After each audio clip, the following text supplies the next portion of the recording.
Mommy nice.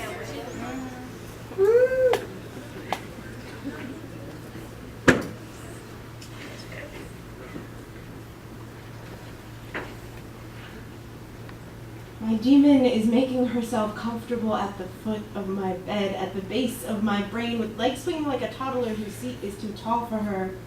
She doesn't like staying stationary, but works herself in between the gaps in my teeth, so she'll always be on the tip of my tongue, slips into the crook of my ear, so she'll always have the last word, and clings to the spaces in between my fingers, so she'll always be there to feel her monster make a fist.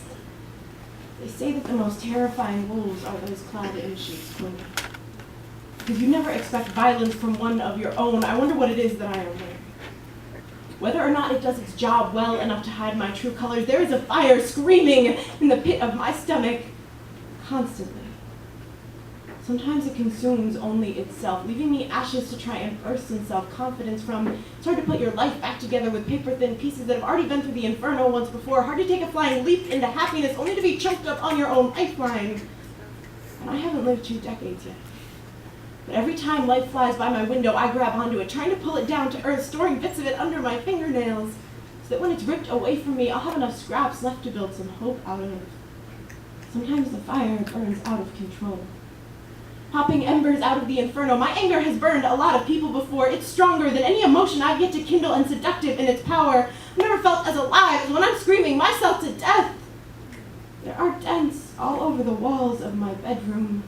And the times I've lost my temper and picked up the nearest object, my hairbrush doesn't have a handle anymore.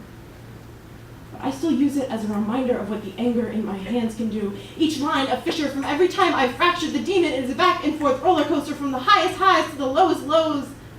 I don't spend a lot of time stuck in neutral. It's hard to put it all in perspective. But I'm learning that somewhere between 0 and 60 is the appropriate emotional reaction. Chemical interactions can make it a little bit difficult to keep my feet planted in any kind of middle ground. The demon laughs.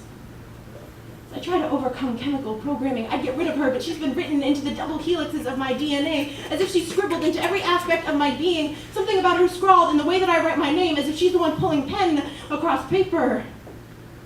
Gift that I'll keep from my father long after he passes away, the genetic predisposition to curling into a fetal position. They say that everyone with this condition has their own demons.